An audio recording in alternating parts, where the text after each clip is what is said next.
Okay, welcome on in to the Falls Count Anywhere podcast. Charlie Turner here this week, along with John Restino. We are missing our buddy Chris DiCarlo, our other co-host. Chris is tending to some personal business, so we're going to kind of just take over for him for tonight.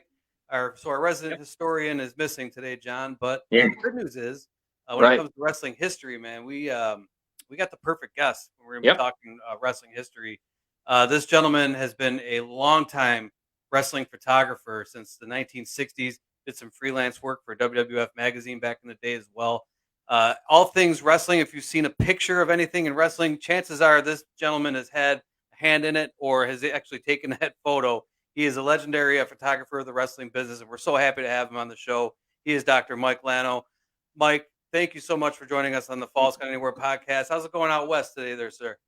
Oh, it's doing great. Oh, that is a very professional intro. Very cool looking. I have done wrestling radio nonstop, terrestrial AM, FM, stuff out of New York City, WBAI. Anyway, since 1973 to current, I have 2 weekly podcasts, but I have written and shot. So writing too for every single newsstand wrestling magazine on the planet since '66. I've freelanced continuously for WWE since '83, December, when that was that Victory magazine. And I think there was some legal stuff about the name. Somebody else had that name for a magazine title, changed to WWF magazine. But I still work usually when they want my shots that I've taken in Japan over the decades or Mexico of legends for their online stuff, their photo galleries. When somebody dies, I just spoke. I was the second person. It was Ronda Rousey and myself. We were the first 2 people to speak at Jean LaBelle's memorial about 2.5, 3 weeks ago, where she introduced me after she spoke. She spoke first as the big time celebrity. I've known her since her judo days and all that stuff, because I worked in the LA wrestling office late '60s on until it was sold by Mike LaBelle, his brother, to Vince Jr. way more than a year before Vince went national. Mike LaBelle sold our Los Angeles wrestling office, the territory, to Vince Jr. December 20th of 1982. Oh, wow. So I've been Cauliflower Alley's board photographer. I was on the board, but I've been their photographer and writer for their EAR newsletter since 1987, and tons of stuff. But I still, all the tours I've had wrestling-wise, shooting ringside in Japan, Mexico, Europe, Australia, Canada, of course. And pretty much all the territories. That was my bucket list. Now it's topical because I provided photos to Tales from the Territories, as I did for a bunch of the dark sides that those 2 excellent editor producers did, Evan, and I can't think of the other gentleman's name, but have been enjoying those because all you got to do is let the boys talk. And I still follow everything. I still have to write and blog about Billy Corgan's NWA. I've had him on as a guest. Obviously AEW and watching the vignette last night is, I guess, the way they're going to reintroduce the Bucks and Kenny Omega. But everything, I have to cover everything, including New Japan, MLW, you name it. Impact Thursday is a full day. You can watch pay-per-views you might have missed. They start airing them at noon Pacific time. 4-hour great TNA pay-per-view. Today's is from 2010. Then they have like another vignette of TNA stuff for an hour before Impact starts, and there's New Japan after that. So I don't know how. I always ask my guests or fellow historians or whatever, how do you time budget if you're watching wrestling today? Because that's not including all the streaming stuff and the difficult to find but certainly worthy. My pal for decades, Court Bowers, MLW, or the Lucha on certain cable stations on the weekends. That we have a local Southern California channel that airs AAA every once in a while, like full Triple Mania show the last couple of years. So it's I'm a TV hog. I can't even get time to watch House of the Dragons or any of those normal shows, non-wrestling shows, because it's wrestling every single friggin' night. And then last week, for example, how do you guys take a Tuesday where you have 2-hour AEW Dynamite, 2-hour NXT, which I love too. I love what's going on. Obviously, I love what Triple H has been doing since he came aboard. And then there was Tales from the Territory. My DVR is usually at 99% on my TV and my cable. So I'm forced to just try to watch the stuff, run from room to room, or try to have 3 TVs in one room. Yeah, I was it's a gonna say, like, thank goodness for the technology and the DVR and the streaming options we have available that it's kinda on standby until you're ready to watch it because there is so much, right? But, Mike, what I wanted to ask you about too is as far as, because I can only imagine, I mean, you mentioned all the traveling that you've done with your career. I just can't imagine what it was like coming up in the wrestling business as you did. I guess my first question to you is when you first got started in the crazy wrestling business back in the 60s when you did, how did that initially start? How did you get your foot in the door? And then what was that initial experience like once you got interacting with some of the wrestling personalities and whatnot? well, I see. You guys, are you or one of you guys out of Canada proper? Are you both out of Canada? We're close. We're We're close close. to Canada. We're in Okay. Niagara Falls, New York, so we're Oh, like okay. Well, I mean, 2 my days from friend, the the border. destroyer, Dick Beyer, was in upstate New Yeah. York. Yes, Was sir. handsome Johnny Barond and Elio DiPaolo. Elio had asked, and I provided him with a bunch of photos of he and his father-in-law, promoter Pedro Martinez, for his restaurant, his classic They have restaurant. a great restaurant, by the way. Yes, sir. Yeah. Yep. And is it still run by the family, or did they close it? No, it's I hope still it's. going strong, and Oh, he's. It looks as if the Suns are getting ready to at some point take it over because they're definitely involved on social media with a lot of pictures they got going on with Dennis there, Dennis DePaulo. So yeah, we always see them a lot on social media. But the restaurant going strong. They just added a new Buffalo themed room, but uh, tons of I wrestling was history. very close to Elio, very close to Elio, and the one and only time Gorgeous George's widow, 'cause that's one of the few complete Gorgeous George video matches is against Elio. But I drove, as I did to Herb Abrams' TV tapings in the Valley of Southern California when he moved from New York to do those. But at a ton of stuff, I drove Gorgeous George's widow, Cherie Dupree, who lived near me at the time in LA, to a lot of these events. Uh, it was basically I was terrible. I just wasn't very good at wrestling. This was later on. This wasn't when I was a kid. I was already shooting and a photographer, and just kind of wormed my way in there because I kind of idolized Theo Ehret. He's one of those legendary photographers of wrestling. Like another sensei I spent some time with in Montreal was Tony Lanza. It was like one of the ultimate guys. And I'm also starting to write two different books.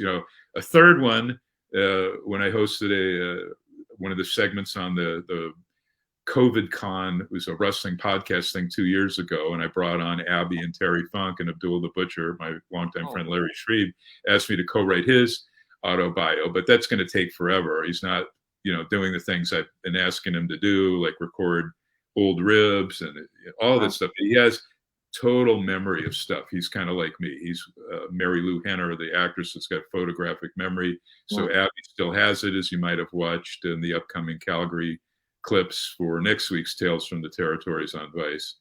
But I was already a good photographer. That's kind of what I wanted to do. I was shooting other sports, like starting in '63. I was going to Dodger games, sitting behind home plate with my grandfather, who was a food distributor for the LA Dodgers. Went backstage and, was taking pictures of Don Drysdale, Sandy Koufax. A baseball player for the Dodgers even named John Kennedy, not long after we lost the John Kennedy president. But, somehow got my way in there. I was ringside photographer for our LA territory, one of three ringside photographers for our program. And then I started also doing that as the only photographer, my secondary home base. So my primary home base was LA, that territory. Secondary, Roy Shire, San Francisco, where I'd fly up. But, back in the day, a few times, Gene LaBelle himself, who I just spoke at his memorial, as I was mentioning, and Jimmy Lennon Sr., whose son does a lot of MMA. He hasn't really done wrestling like his dad, who did boxing and wrestling. But they used to give me lifts to the Olympic Auditorium.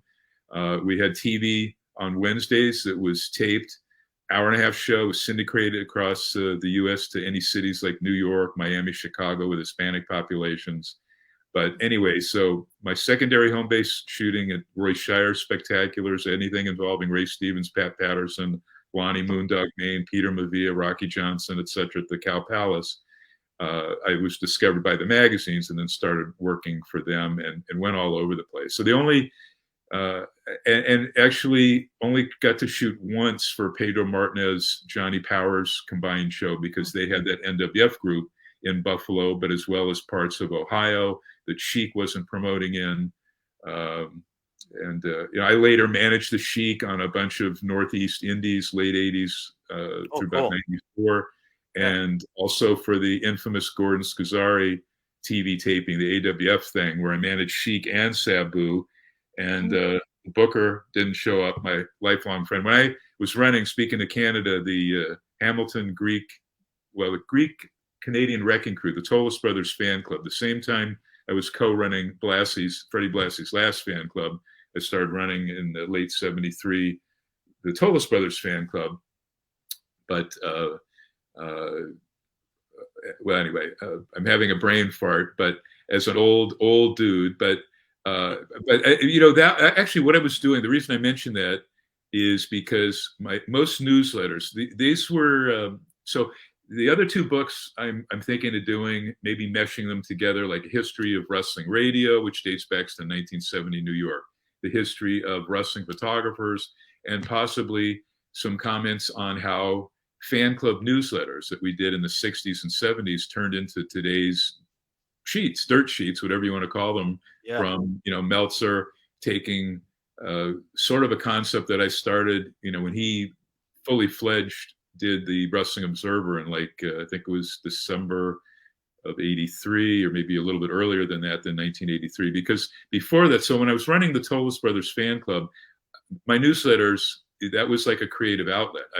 Most newsletters are like 12 pages, 10 pages from other fan clubs like the Valiant Brothers or whatever, Bobo Brazils, and they only were on the person that they were honoring. The fan club was for. Mine, I was copying what I was seeing my editor for Ring Wrestling Magazine, one of the greatest living historians left, Tom Burke, other than George Shire out of Minneapolis. Tom Burke, my editor at Ring Wrestling Magazine, covered like South Africa, Europe, Japan, Mexico, Canada, everywhere, the wrestling women in India. And that's what I was doing with my newsletter for the Tolis Brothers. There was very little on them. Yeah, there was stuff on them there, and little interviews, semi-shoot interviews with them. But I was covering like every territory around the world. So I'm not just talking about in the US, but those in Canada, Winnipeg, the great Montreal territory war between the Vachons Grand Prix and Rougeau's La Lutte, which became international, the Sheik versus Bruiser in Detroit,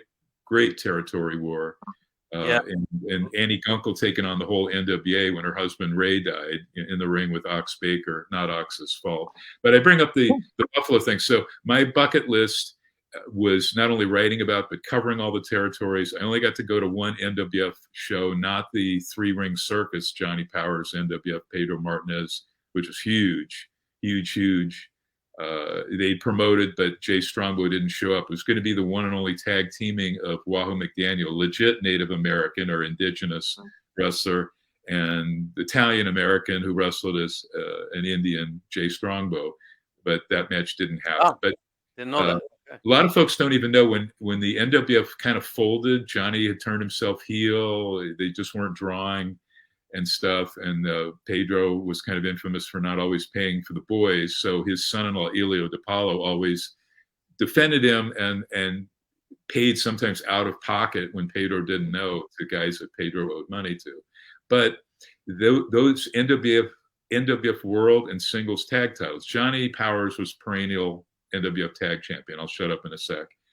Sometimes he traded with Waldo Von Erich, Johnny Valentine, Ernie Ladd, Abby, and then there were tag titles. Well, anyway, he somehow was approached by Antonio Inoki, who we lost like a month after Gene passed, which was pretty horrific because those guys were close friends since 1963. Inoki taught Gene Japanese. He trusted him to, and that was in 1963, 64. He trusted him in 76 to be his ref against Muhammad Ali. But the Inoki purchased the rights to the NWF singles and tag titles. So in Japan, Johnny Powers lost the NWF world title clean to Inoki. In our territory, Los Angeles, they brought in two guys that had never teamed before, in Powers and Pat Patterson. Pat was never in the NWF. They billed them as NWF World Tag Champs. They dropped those titles to Inoki and Sakaguchi at my Olympic Auditorium in LA. This is 74, summer of 74. And those titles eventually led by a weird route to become the IWGP championships for New Japan. So they started with, the small but great NWF territory that was packed with talent. In the 70s, early 70s to 74, Pedro Martinez, and Johnny Powers, who booked and blah, blah, blah, was lead babyface for most of that. So I just thought that was kind of neat. These little crumbs and nuggets of history. I'll shut up.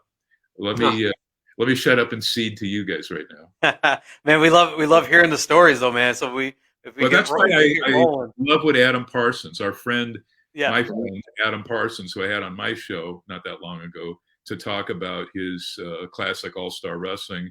I caught it by accident. I've got DirecTV satellite, caught it on Wednesday nights. It's moved around a little bit, but now it's pretty much centered on Wednesday nights.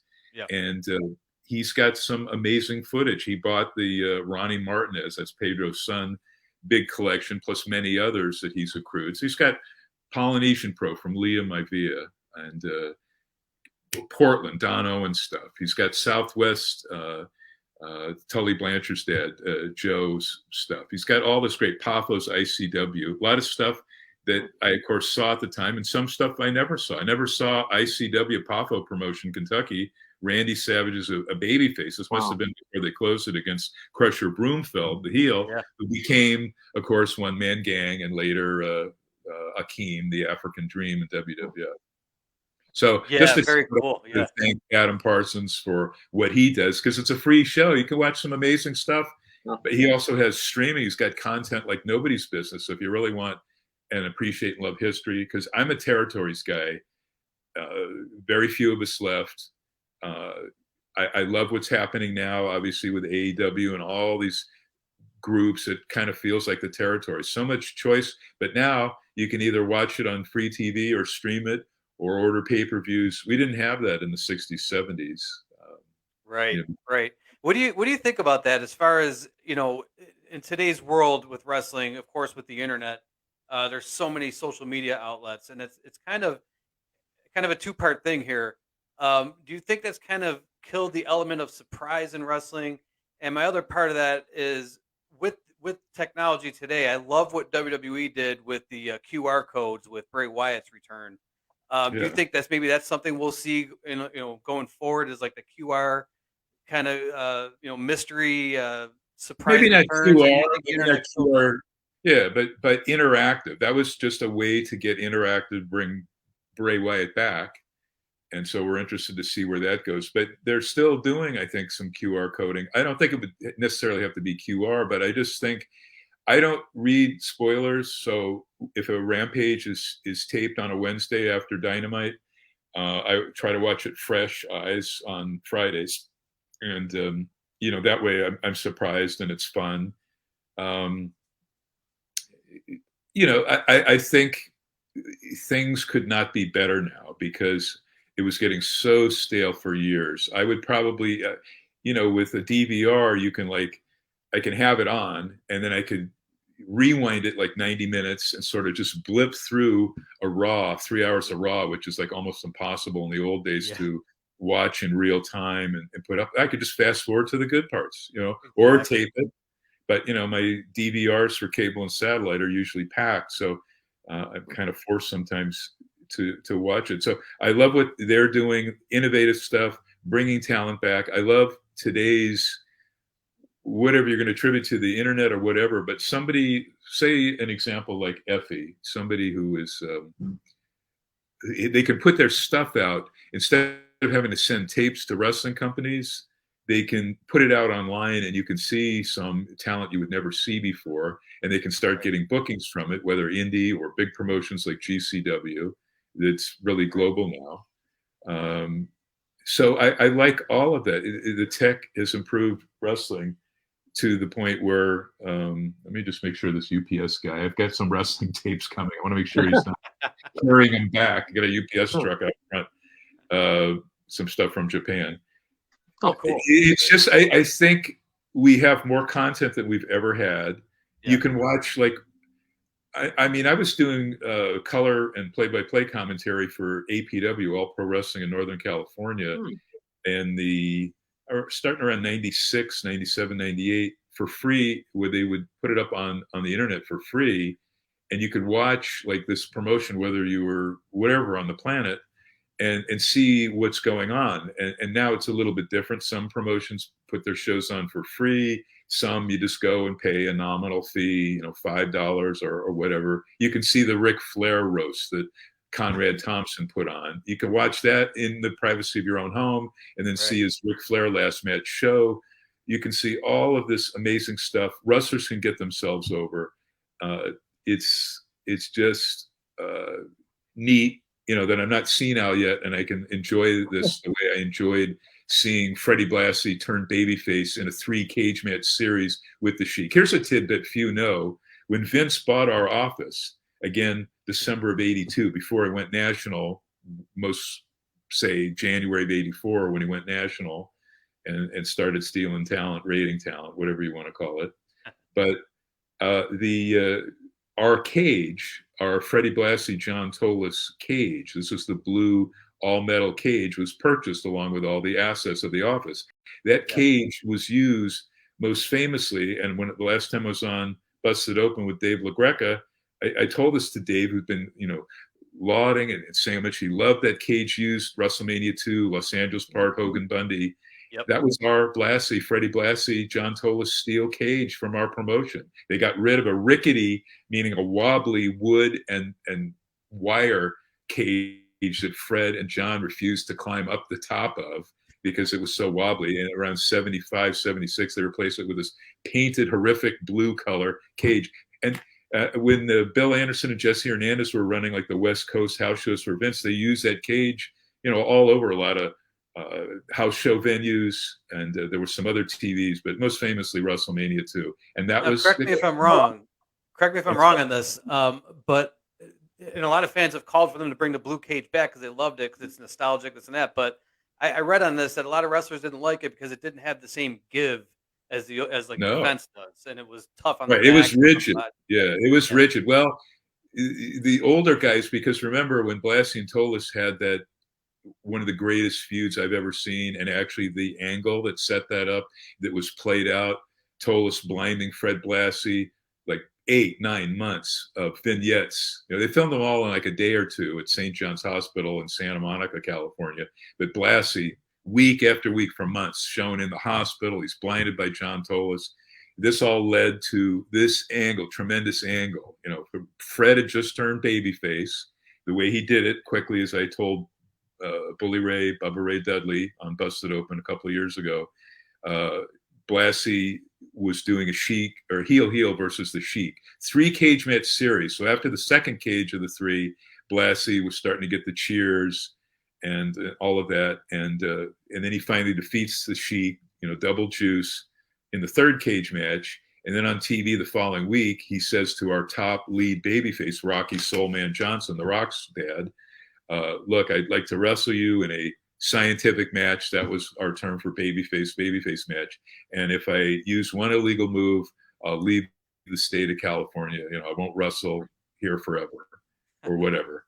It was like one of those. It was like lose or leave town without it being lose or leave town. So he wrestles Rocky Johnson, hour Broadway. It legit went 46 minutes, but they billed it as an hour Broadway. He kept his word. He started teaming with Rocky, and then he renewed this feud with Tolis. So they do all of that stuff. But John Tolis, for example, was the very first guy in 1970 to bring a python to the ring in his surprise box against Freddie Blassie. These guys, so that Freddie Blassie Tolis thing, and it started like, I think it was January 71. Freddie Blassie's getting the most popular wrestler of the year award, a big, huge trophy. Of course, Tolis destroys the trophy, then goes into the ringside doctor's bag for this thing called Monsel's powder, which stops boxers' cuts, because Dr. Bernhard Schwartz was the legit ringside doctor for the in-house LaBelle boxing promotion that was associated with our wrestling group. He throws the Monsel's powder, blinding Fred. Fred is shown in the hospital all these times, but all of Fred's former enemies and tag team partners, they bring in guys who hadn't been in the territory in ages, like Bobo Brazil. They have Rocky Johnson. They have Neil Moskowitz. They have Fred's last heel tag team partner, Don Arson Carson, who managed the Samoans on Georgia Championship Wrestling around 74, 75, something, or excuse me, I'm sorry, about 78, 79. And each one of those guys, those babyfaces, went down to John Tolis until the ultimate at the LA Outdoor Coliseum. They broke all gate and attendance records for that time, only to be eclipsed, whatever the year was, for that ill-fated, canceled LA Coliseum, Hogan versus Slaughter, heel Slaughter. It had to be moved to the, the indoor LA Sports Arena that was just razzed a little while ago. But outdoor, it was late fall of 1971. Blassie Tolis on top, along with the other longest feud ever to that point, Bo Brazil against the Sheik, double juice there. You had matches like Mil Mascaras against the original El Solitario, who died, Solitario Sr., who was fresh off New Japan tours, was absolutely one of the most incredible wrestlers on the planet. That was an incredible match. Mascaras actually was selling back then, not later, for Solitario. Heel tag team wars, Gordon McGlath against Shibuya and Saito. That is Masa Saito, everyone knows as Mr. Saito, Slam. So it was an incredible card. And the cage was used in one of those matches there. I didn't know until Bubba said a lot of the fans want the cage back. They love that old school cage, but the boys didn't like it because it was unwielding and some guys, legit got hurt on it. They certainly wouldn't have wanted to been in the rickety Los Angeles cage prior to that. I think was destroyed before Vince could get his hands on it. It was destroyed, years before he purchased the Los Angeles territory.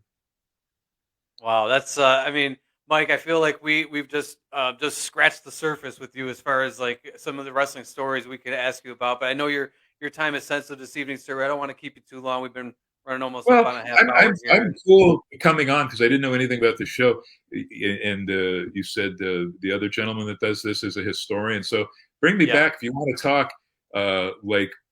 go and look at the Tokyo Dome, Starrcade in Tokyo, the first NWA WCW versus New Japan Fujinami, Dragon Fujinami against Ric Flair, IWGP title versus NWA title, Steiner's 5-star match against Hasi Sasaki. I'm the only Gaijin foreigner out of 19 other. All the rest of them were Japanese. I'm the only guy ringside. It's a Gaijin. When I used to have my 70s porn mustache, I'm ringside at that. So that's like you can clearly see how energetic I used to be. And that was take a look. Yeah, absolutely. 21st of 1991. One of my many tours over there. Wow, we're going to have to take a look at that. I got the Peacock Network, of course, and of course you mentioned the Wrestling Legends Network that Adam Parsons runs as well, which is awesome for wrestling history. And as you mentioned, Mike, Chris DiCarlo, our other co-host here, he's got a vault full of wrestling footage that even Adam Parsons was asking for that he didn't have. So, yeah, we would love to have you back again, sir, to talk some more wrestling. Let me give my email out in case anybody is doing a book. Pretty much, I pride myself nearly every wrestling TV thing on TV around the world, even an Inoki tribute, books. So my email, old person, I've had this email since 1992. It's at AOL.com. It's Real Lano, spelled W-R-E like elephant, A like apple, L-A-N-O, my last name. Real Lano, a W in front of the R, at AOL.com. If anybody needs photos for documentary, a book, a magazine. Because we just lost the latest new newsstand magazine, Fightful. They were published out of Toronto. They lasted 7 issues. I was there, as I usually am, from day one. We still have 2 great magazines, wrestling magazines, produced in England, but they're sold around the U.S. and Canada at Barnes & Noble. One of them is Inside the Ropes. The other is Wrestle Talk. We still have, obviously, PWI, which I've worked for since the 60s. Shukan Pro, that's Weekly Pro in Japan, and then Boxy Lucha in Mexico. And I think Tudo Lute in Italy is done. So those are all the wrestling newsstand magazines we have left. I'm still working for them. I tell you, I miss those days going into the grocery store with my parents, and while they're doing their shopping, I'd go to the magazine rack, crack open the PWI magazine, like you mentioned, and there was no PWI in my day. It was the Wrestler Inside Wrestling, Wrestling Review, Wrestling Monthly, Big Book of Wrestling, Wrestling Guide, Wrestling World, Ring Wrestling, and maybe a couple I'm forgetting. But that was the 70s. We used to have like 15 monthly titles. Norm Keitzer's magazines with Jim Melby. So if people want to talk history, I'm Joe Territories. The Territories were my life. I didn't get to do Calgary in its prime, but I got to stay at Stu and Helen's mansion in December of '95 when they brought me up to photograph not just Stu's 45th anniversary of Stampede Wrestling at his venue, his longtime greatest venue for the fans, but there was a private 80th birthday party for Stu that I got to shoot. I mean, everybody on the planet was there. Chris Jericho, Lance Storm, everybody. Don Jardine, the spoiler, Tor Kamada. Just the only two guys that had plane tickets and got money in advance that didn't show were Dynamite Kid and Abby. So I'll leave it at that. Everybody else on the planet showed up. I think premiers and government officials from all over Canada came to honor Stu. All of the old timers are still alive, other than Dynamite and Abby came to, including Archie Stomper Gold. They all came to this event. So anytime you guys want the Motor Mouth loves talking history, just bring me aboard. Absolutely, sir. We appreciate your time tonight, Mike. Again, that's Dr. Mike Lano, longtime wrestling photographer, legendary wrestling photographer. Again, we just scratched the surface with you, man. So we'd love to have you back, talk some wrestling, and you have a great rest of your evening, sir. Obrigado gozaimasu. Thank you. That's legit. I could have Komate Kurasai because my Japanese isn't too bad, but not bad. Thanks, yeah. Thanks, John. Thanks, Charlie. Thank you very much, sir. All right, John. Awesome stuff, man. I'll tell you what. I love the interviews where the guest just kind of just keeps rolling because they're going to mention things that I wouldn't even think of asking. And as you finished up there about Stu Hart's anniversary and all the legends that were there for that. Again, we'll have to do this again once we get Chris back on the show, and I'm sure he'll have some questions as well. I couldn't imagine. I was thinking that Chris being our historian with Dr. Lano, that would be that'll be unreal. That'll be really cool. Yeah, because I'm sure Chris will mention some names that I can't even think of. That Me neither. Who was the one guy, Buddy Burrito, that we saw in one of those clips? I've never heard of that guy. So Buddy Burrito. I'm sure there's more of that to come from Chris DiCarlo. So again, thank you to Mike Lano for joining us here on the Falls Count Anywhere podcast and talking some wrestling history. Again, we're gonna definitely bring him back as we just merely scratched the surface with him as far as wrestling history and some of his experience with it. But a lot more we could ask him and talk about those Vice TV shows, Dark Side of the Ring. I wanted to get into, but we just didn't have the time today. But that's okay. We'll be able to bring him back here to Falls Count Anywhere podcast. But for now, we're going to take a quick break here, right, John? And then check in with our sponsors, and we'll be right back with the Chic Tweets. We got our Jobber of the Week and our clips as well. So stick with us. Digits 988 can save a life. If you or someone you know is having thoughts of suicide or experiencing a mental health or substance use crisis, 988 provides connection to free confidential support. There is hope. The Lifeline works. For 24/7 confidential support, just call, text, or chat 988.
Come Anywhere podcast.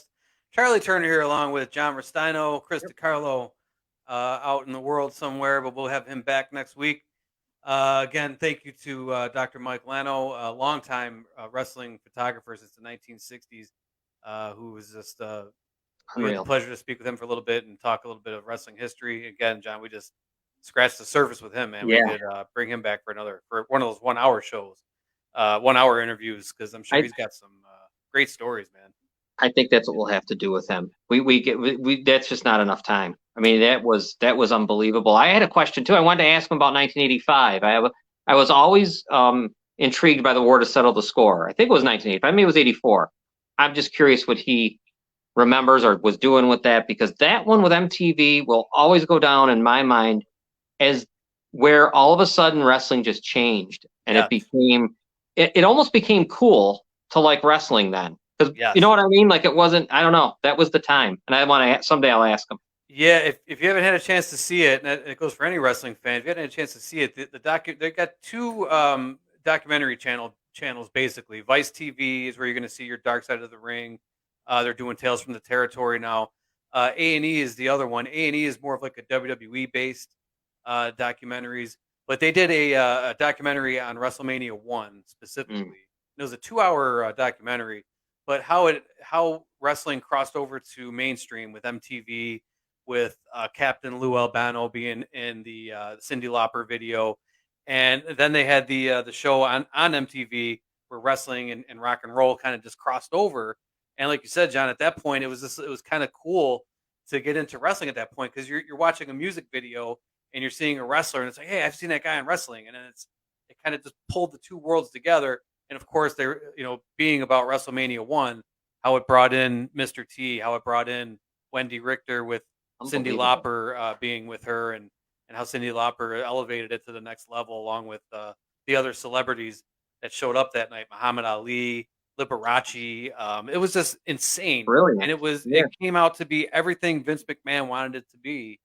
And as you know, the WWF just absolutely skyrocketed after that. It was incredible.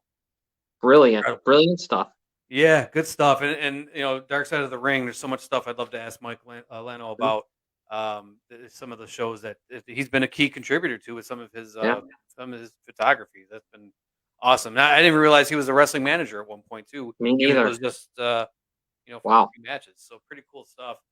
And he did mention the Sheik. Now, of course, there were two Sheiks throughout history. There was the original Sheik, and of course, there's the Iron Sheik, who we check in with every week here on the Falls Count Anywhere podcast. The Sheik always provides us with some comic relief with his words, but also he's in tune with what's going on in today's world. And there's been a lot of crazy shit going on. And, the crazy thing is that the New York Yankees, they cannot beat the damn Houston Astros. Me and John both here on the show are big Yankee fans. And the was kind of pissed off, too. He told the Yankees, go after yourself. You never sold out the Madison Square Garden. Of course, they play at Yankee Stadium. He's just being funny there. But the Sheik has sold out the Madison Square Garden because he is the legend of the earth. And we know that. So, that's great. Yeah. I don't even know what to say half the time. I just can't believe I just can't believe how, like you said, in tune he is with everything. The guy is right on. Absolutely, man. He's the truth. He is. All right, let's see what our next one. Here we go. All right, now, and of course, we don't want to get too political on the show here, but if you're in tune with the news, you've seen some of the things that Ye or Kanye, whatever the hell he calls himself now, he had some shitty things to say about the Jewish people. And we know the Sheik loves the Jewish people. He always calls them the intelligent Jew and the beautiful Jewish people. And here he took to Twitter and said, look, Adidas, and because they didn't drop Kanye right away, he said, where are you on this, Bubba? Don't be the jabroni and not speak up against the hate of the beautiful Jewish people. So the Sheik out there showing some love for the Jewish people and calling out Adidas for who have now dropped Kanye West. But I love that he went out to social media and called it out, because he loves the intelligent Jews, and so do we. So do we. Yeah. Wow. The Sheik, like I said, that was unbelievable when you sent that to me, because I didn't see it on my own. That's just unreal. Right on the money. I just don't know. Let's go on. He's something else, man. Yeah, it's great, man. It's awesome. Yeah. He'll just call it out, man. I love that about him. So Then he's talking about Russell Westbrook here, and some of these just make me laugh, so I'll just pick these out of the crop. Russell Westbrook, if you will, in the struggling Lakers, who are 0-4, by the way. Yeah. Russ, Bubba, you one of the best to play, but you're still an effing jabroni. I just love the Sheik called him a jabroni and didn't mince words about it. Yeah. They're off to a bad start. 0-4. LeBron. Yeah. I saw last night. I watched a little bit. I think they lost to the Clippers or something. Or no. Who'd they lose to? No, they lost to Denver. Yeah. Because I saw Jokic there going just it's something that they're 0-4. And it's crazy, John. It's like it's another aspect of getting older. It's hard to believe that Tom Brady at the end of his career, LeBron James now creeping up on 40 years old. It's like where did the time go? I remember when LeBron James was featured on Sports Illustrated in high school. I know. And now all of a sudden he's like at the tail end of his career. Time goes by quick, but you kind of wonder where that's going to end up. I know. And then the Sheik had one more here. Of course, he doesn't really go a long time without mentioning the Hulkster. And the question was posed there as far as a heads-up game of poker, who would win? I guess those are their poker faces down below there as they're staring each other down. Yeah. But of course, the Sheik stating that The Rock would beat that jabroni Hulk Hogan at anything because he is the Iron Sheik class. Oh wow! Of course, using that term jabroni, which The Rock was famous for using as well. The Rock and the Sheik has always shown love to The Rock on Twitter and showed a ton of hate to the Hulkster on Twitter as well. I said, we'd go a long time without that. I only wish, talk about time and how time flies on us. I really wish he was. I just wish it was. I don't know. I wish he was like only, like a little younger or whatever, because he would be unbelievable still. I couldn't even imagine what he'd still be doing with wrestling everywhere because he's unreal. To this, I can. You know what else is great? When you read these, I can hear it in his voice. You can hear his voice. Yeah. I mean, it's nuts. If you ever want to see, and I'll always mention this because it's kind of one of the reasons why I wanted to just feature. At least we can't have Sheik every week, but we can at least have his tweets. You go back to some of those old Howard Stern shows from back in the early 2000s. I'll tell you what, they just knew how to get him going, and he provided some of the best content on radio back then because he was just no filter, just would go off on anybody and everybody. But again, he takes the time out to show love for, I mean, idiot Kanye West said some dumb shit.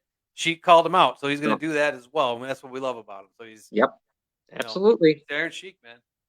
Yeah, and guess what? Chris still opened his vault for us. Yes, he did. We do have some clips provided from Chris DiCarlo. Chris would always like to state we're not reselling this shit. We're not distributing it to anybody. We're not trying to make any profit off of it. We're showing like brief little clips of some of these long matches. And, in some cases we've been blocked on YouTube, but recently that has not happened. So that's a good thing. But yeah, let's crack open the vault here, John, and see what. The first one is a little thing that Chris got together about our guest that we had today. I guess it's kind of an interview at the what do you call that? The Cauliflower Alley Club. Yes. Yeah. Now, see, I actually did catch a clip of this specific interview. He was talking about Dick the Destroyer Beyer, who is from Buffalo, who had passed away, and that's what this interview was about. He was kind of giving like a little bit of a dedication to Dick the Destroyer, and talked about him in good terms because they had a as you can imagine, Mike's had plenty of relationships with these guys that he came up in the wrestling business with, friendships, that I'm sure. I want to ask him about the Iron Sheik too next time we talk to him. I'd love to know what his interactions with him have been like. They had to be incredible. Yeah, and I love the fact that he mentioned Elio DiPaolo, and as we're talking about Dick the Destroyer here, Dennis DiPaolo, who's the current owner of that restaurant, of Elio DiPaolo's restaurant. Shout out to Dennis DiPaolo, who's an awesome guy. Back a long time ago when I did a wrestling college radio show back in the day, Dennis was a huge contributor to that, allowing us to do a broadcast at his restaurant. And he also brought in Dick the Destroyer to the studio Oh, wow. And again, this is at 91.3 FM WBNY. It's on the Buff State campus. The place was like the size of a closet. Next thing you know, Dick the Destroyer and his wife walk in. He had the mask with them and everything. Wow. And not only that, but Dennis brought in, I mean, look, I guess, it's an Italian thing, and I love it. He brought in all kinds of food, laid it out on the table for us. We ate like kings that night. So shout out to Dick the Destroyer, rest in peace, and shout out to Dennis DePaulo as well. Definitely. Yes.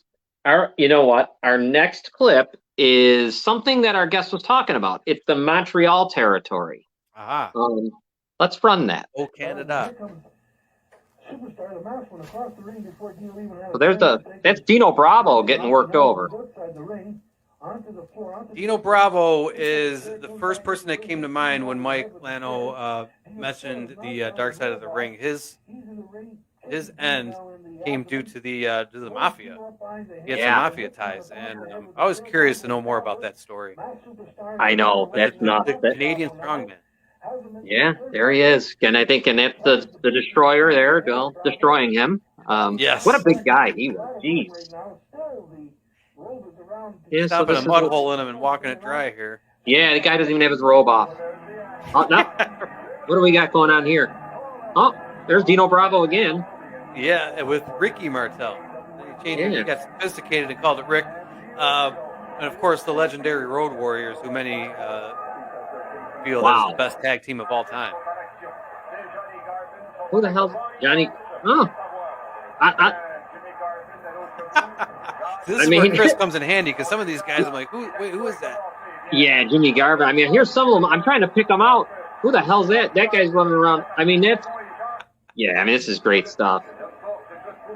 King Tonga.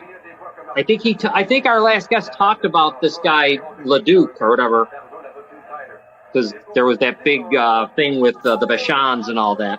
Yeah. And there's Abdullah the Butcher, of course. How about him talking with Abdullah the Butcher? That's got to be incredible. Wow, yeah. Abdullah didn't skip too many meals there, huh?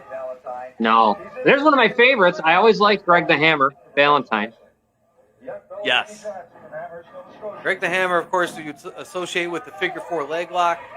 Growing up back in the day, if you didn't put one of your friends or your kid brother or your kid sister in the figure 4, then, you're just not a wrestling fan. Did you ever have it put on you? I have, and it absolutely hurts, man, because when that top leg, of course, it's in a figure 4, when that top leg is over your kneecap and then somebody's pulling down your kneecap, it just feels like it's going to pop off. That hurts, yeah. And that happened to me as a kid, and it's another kid doing it, so I can't imagine, a 300-pound dude or a 250-pound dude doing it, but yeah, it's effective. Even the like the camel clutch and the Boston crab. I mean, you're bending somebody's spine the other way. It hurts. Eventually, that shit's gonna hurt, man. Unfortunately, I swear, I think I've been in every one of those. I think I was in the. I was put in the. Oh God, the Cobra clutch too. That hurt. Or what about the full Nelson? You ever get put in that thing? Yes. Yeah. Too much, man. I got a lot of that. I don't know what the hell I was doing. Down the street from where you guys grew up, there was a lot of stuff going on in the one bed. They were actually doing outside wrestling as kids, and you probably did too. It was insane, and I got all those put on me. I didn't want it, but a dude gave me a pile driver once. It was the older guy, right? I was like 12 years old, and this dude must have been about and I say older at the time. He was probably like 21, 22. Oh, Jesus! He gave me a pile driver, man. I'll tell you what, I didn't feel a thing, but man, it looked pretty damn real. That's unbelievable. Let's move on to this.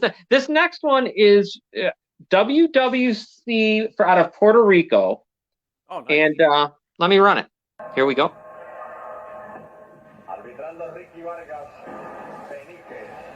That must be Ric Flair, right? That's my yeah. Oh, that's definitely Flair. It's Flair, yeah. This footage is unreal, by the way. Chris is unbelievable.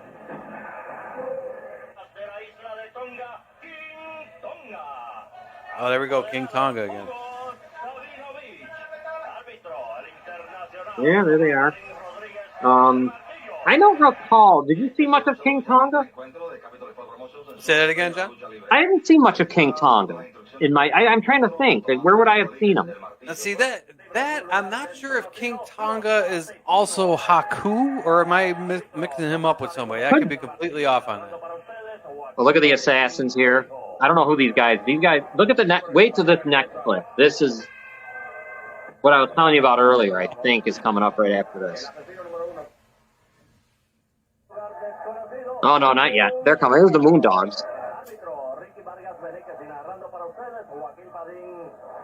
Always taking on that same tag team.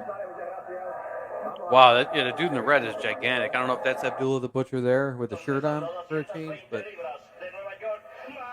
yeah. Okay, I hope these guys are next. Here they are. Look at these guys. Oh, the twin Castro-looking dudes here, right? Yeah, double Castro. Look at them. Yeah. Some mercenary. Look at them. Los Mercenarios. I love that. That was unbelievable. That's my favorite part of this whole damn thing. I mean, and then the thing they did when they put their hands up, that's great. That's awesome. Yeah, I've never heard of those guys. Look at the crowd. I love this. The rings look so small to me, but they're probably not. Maybe they're not. And this whole thing is just unbelievable. The crowd, the whole thing.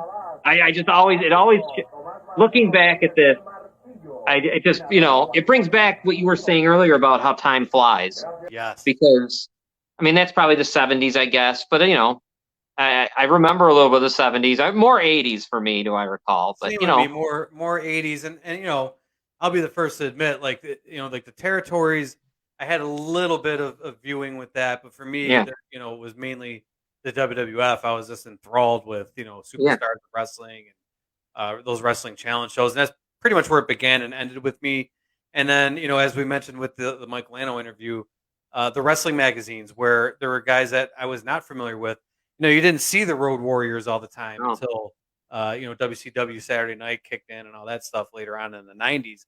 But back in the 80s, those were guys you didn't see, but you kind of knew about because they had the spiked shoulder pads and, you knew they had the face paint. And then when you finally got to see them in the mainstream, it was just so awesome. And that was the beauty of the territory days was you'd kind of hear about guys. And as we've mentioned, or I'm sorry, past guests have mentioned that like Andre, for example, would come to a territory for 2 weeks, but he'd be that attraction for 2 weeks. Andre the Giant, people would just be lining up to go see him because they knew it would be a quick 2 week or maybe 1 week or a one night only type of thing.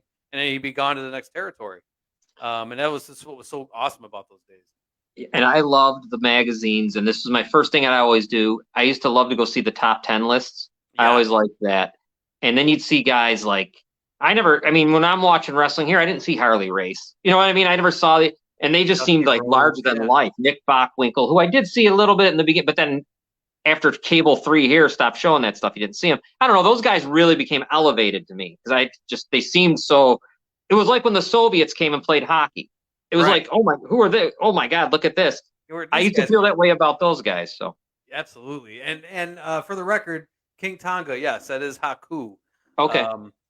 Who has been, as we've talked about on this show, is one of the toughest, if not the toughest, professional wrestler in the wrestling business in history. Yeah. Where there's stories where he bit off a guy's nose, he pulled a guy's tooth out. Just some crazy shit where you just don't want to mess with that dude. He's got a head like a refrigerator. It doesn't even look like you could hurt him if you hit him with a brick. So King Tonga Haku there, one of those clips. Very, very cool stuff. We want to transition, of course. We've been doing this new feature on the show every week now. This is the Falls Kind of Anywhere podcast. We're going to do that now, John. Or we're going to do our jobber of the week first. You know what? You're going to kill me, but I don't think I loaded that up. Oh no, the Falls Kind of Anywhere.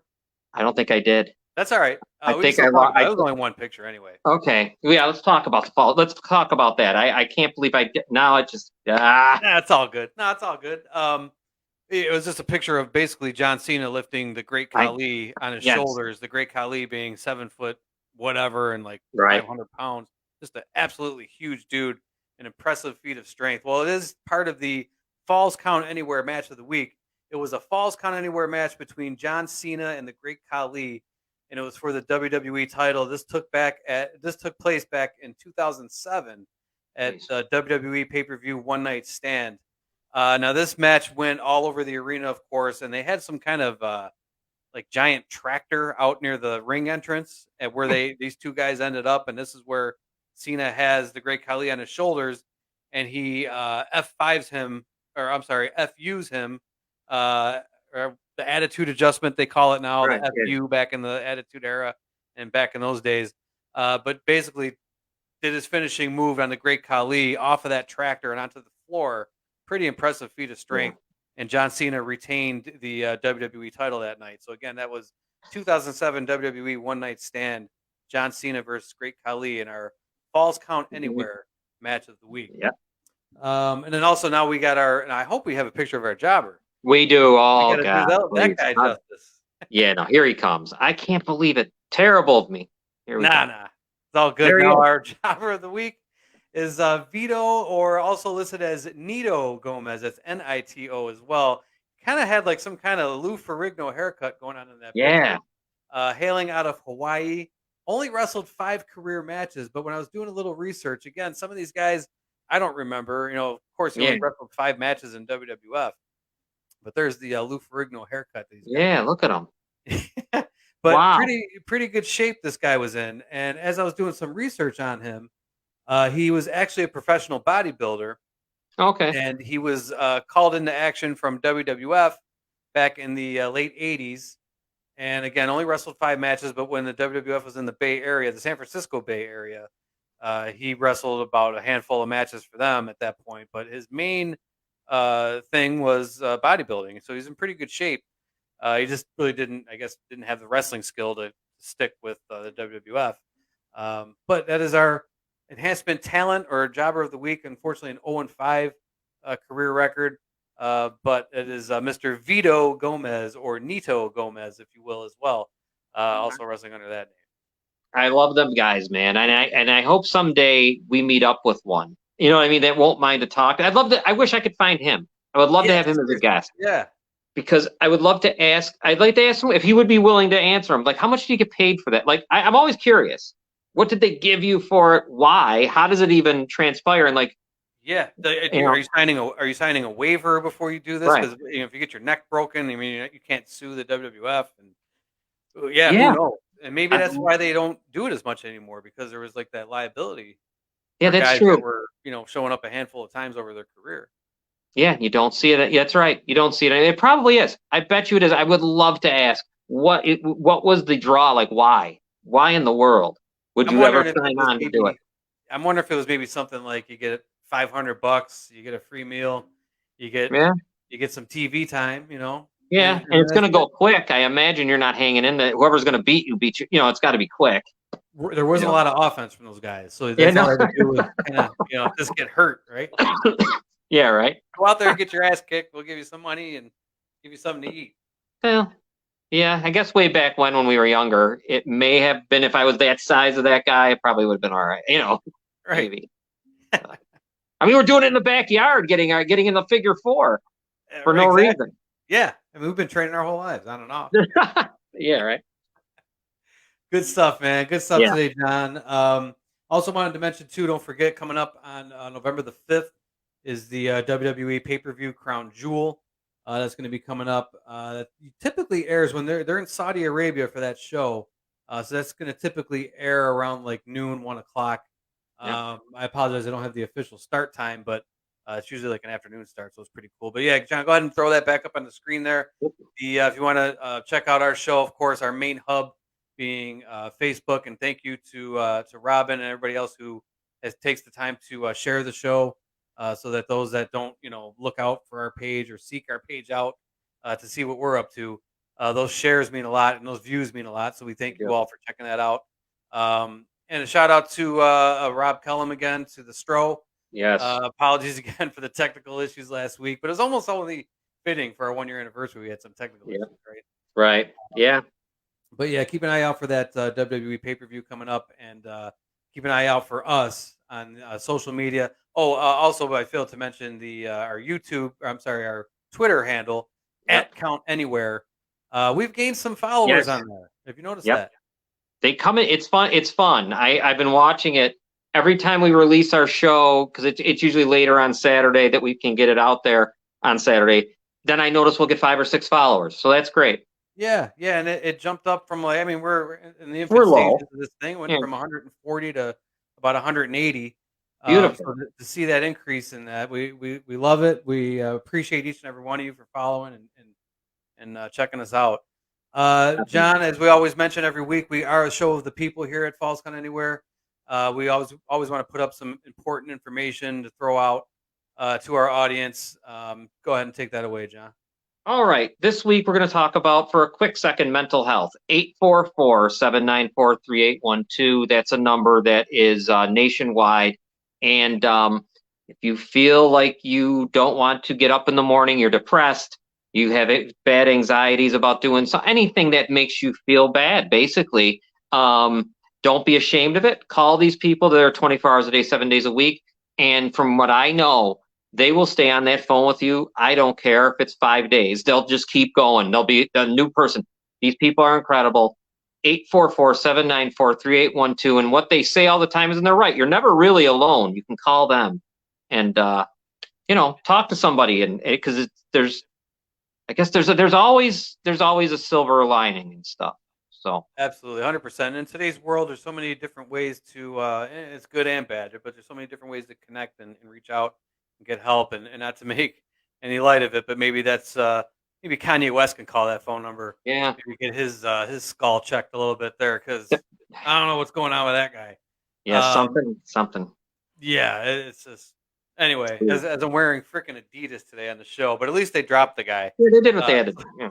I just realized that now. Like, oh shit, I'm wearing Adidas, but they dropped them, so good on them to do that. But anyway, enough air wasted on that. But thank you again, John, for holding it down in Chris's absence. We hope to have Chris back next week for the November 5th show.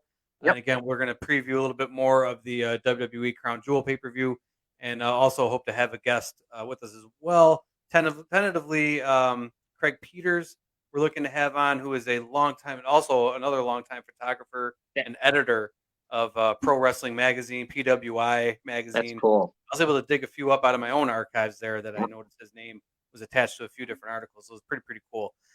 So we look forward to having him on and having Chris back in the saddle. And again, thank you to everybody, John and Robin. This has been the Falls Count Anywhere podcast. We thank you guys again for checking us out. Have a great weekend.